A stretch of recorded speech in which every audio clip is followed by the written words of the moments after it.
지난번 편 9번째 순서였었죠. 웨이드 복스를 소개해 들으신 분들은 이제 이 선수 당연히 나오겠구나 하고 짐작하였을 텐데요. 여러분의 추측이 맞았을 겁니다. 바로 토니 긴입니다. 벌써 세상을 뜬 지가 9년이 지났네요. 1960년생인데 암으로 지난 2014년 세상을 떴습니다.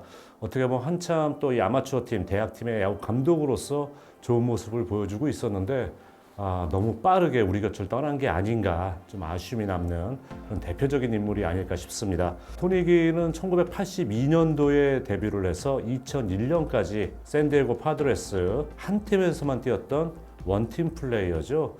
이미 FA 시대가 열린 이후기 때문에 좀처럼 보기 드문 그런 선수이기도 했고요.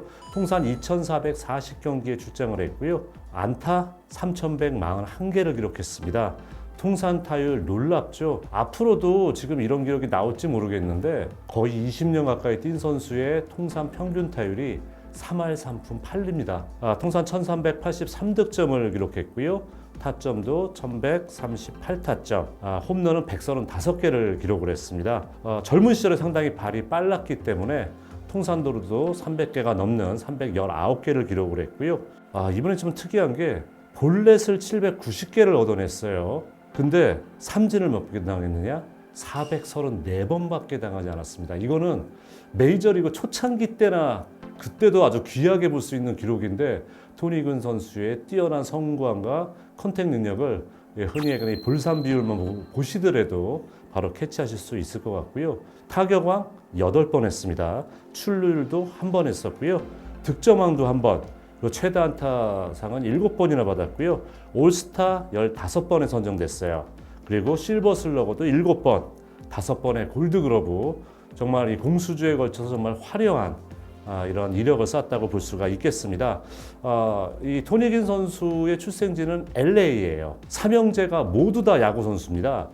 형이었던 찰스 주니어는 사실 대학 야구까지 했었고요. 본인인 토니 긴 선수, 그리고 동생인 크리스 긴. 동생 크리스 긴도 메이저리그에서 뛰었었어요. 물론 형하고의 성적, 이런 단순 비교는 어려울 정도로 토니 긴이 뛰어나게 잘했었죠. 어린 시절 아버지는 이제 물류 창고에서 일을 했었고요. 어머니는 우체국에서 일을 했었답니다. 그리고 어린 시절부터 농구하고 야구를 같이 했는데 농구도 정말 잘했었대요. 이 토니 긴 선수가 한참 이제 전성기를 구가할 때 이런 얘기를 한 적이 있어요. 좌타자가 3할 치고 싶냐? 밀어치기 할 수 있어야 된다. 내야수 키, 그러니까 유격수의 키를 넘기는 안타를 내가 원해서 칠 수 있어야 된다. 얘기할 정도로 밀어치기를 상당히 잘하는 선수로 알려져 있는데요. 그게 어렸을 때부터 자연스럽게 몸에 뱄답니다. 그 이유가 미국은 이제 주택에서 많이 살잖아요. 뒷뜰에서 많이 야구를 하는데 뒷뜰에서 좌측 담장 있는 데가 짧았대요. 그래서 좌측으로 조금만 잘 맞아서 밀어치면은 흔히 어렸을 때 그렇잖아요. 담 넘어가면 홈런이야? 토니 긴도 그랬다는 거죠. 그래서 어렸을 때부터 자연스럽게 밀어치기 타법이 만들어졌다고 본인이 훗날 그렇게 회고를 한 적이 있습니다. 그리고 이제 역시 LA 지역에서 태어나고 자라다 보니까 다저 스타디움을 상당히 많이 찾았다고 그러고요. 그 당시 다저스 선수 중에서 본인이 가장 선호했던 선수가 윌리 데이비스라는 선수예요. 이 선수도 이제 흑인 선수고 또 좌타자고 공격적이지만 백 컨트롤이 상당히 좋았기 때문에 어린 시절부터 토니 긴 선수가 가장 선호하는 선수는 바로 윌리 데이비스였다고 합니다. 요즘은 사실 그런 부분이 많이 사라졌죠. 우리도 한참 스포츠 신문 나올 때 매일 있었던 프로야구 경기 박스 스코어라고 나오지 않습니까?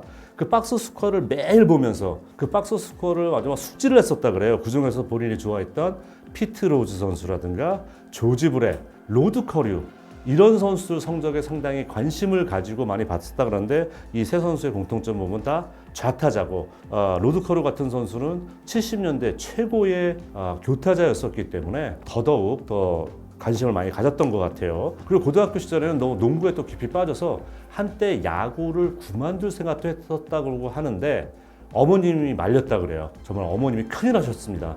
대학을 진학을 하려고 그러는데 그때 여러분 그 캘리포니아 스테이트 중에서 그 대학입니다. 플러튼이라는 데가 있어요. 거기서 스카우트 제의를 했는데 거절을 했습니다. 그 이유가 뭐냐면은 여러분 그거 아시잖아요. 메이저리그 선수 중에서 아마추어 학창 시절에는 여러 가지 스포츠를 섭렵하는 선수들이 많잖아요.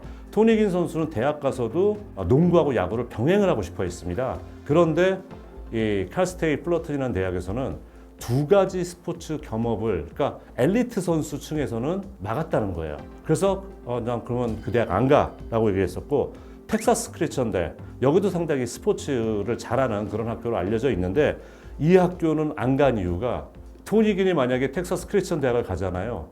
그 학교 선수 중에서 흑인 선수가 30년 만에 나오는 거래요. 그러니까 이런 인종차별이 있을 수도 있겠다는 생각을 해서 텍사스 크리스천을 포기하고 결국 본인이 나중에 은퇴 후에 감독을 맡았던 샌디에고 주립대, 샌디에고 스테이트. 이 학교가 상당히 야구 또 명문입니다. 여러분 잘 아시는 그 스트라스버그 선수도 이 학교 출신이고 샌디에고 스테이트를 가서 대학 시절에도 실력 발휘를 하면서 마지막 2년 동안에는 올 아메리칸, 그러니까 우리로 치면은 대학 선발이죠. 들어갈 정도로 탁월한 실력을 발휘했습니다. 그리고 이제 대학을 졸업할 때 샌디에고 파드레스가 81년도인데요. 3라운드에 지명을 해요. 그런데 그때 샌디에고 단장이 잭 맥케온이라는 분이었습니다. 여러분 아마 기억하실지 모르겠는데 김병현 선수나 최희섭 선수가 예전에 플로리다 말린스 시절에 그때 감독도 하셨던 분이고 이분이 별명이 트레이드를 워낙 많이 해서 트레이더 잭이라는 별명으로 불렸던 분이거든요. 이분이 샌디에고 단장을 맡던 시절이었어요. 토니긴을 보고 홀딱 반한 거예요. 그러니까 같은 지역에 대학 다니니까 여러 차례 봤었는데 이 선수를 1라운드에 지명을 하자고 상당히 강력하게 주장을 했는데 스카우팅 팀하고는 의견이 맞섰답니다. 맞서가지고 1라운드 지명 절대 안 된다. 이러다가 결국은 3라운드에 지명을 했는데요. 3라운드 지명 안 하면 그때 맥케온 단장이 나 단장 그만둘래. 그럴 정도로 토니긴 선수의 재능을 알아본 거죠. 그래서 결국 샌디에고 파드레스와 토니긴 선수의 인연이 어떻게 보면 이 맥케온 단장의 강력한 지지로 이루어졌다고 볼 수도 있을 것 같습니다.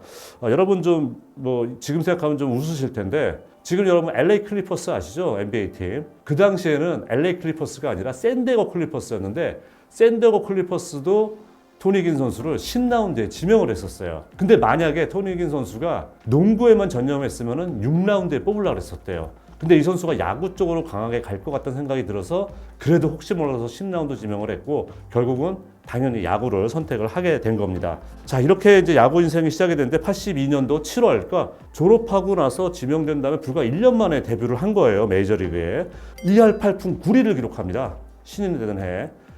이게 이 선수 19년의 야구 인생에서 유일하게 3할을 기록하지 못한 시즌이에요. 그 신인 첫 시즌이. 그리고 83년도 7월 2할 2푼 9리를 쳤습니다. 그때 7월에 너무 부진에 빠지니까 토니긴 선수가 처음으로 비디오 분석을 하기 시작해요. 여러분 요즘은 아마 모든 야구 선수가 포지션 가리지 않고 비디오 본인의 폼이라든가 타격 폼, 투구 폼 분석 안 하는 선수 없죠.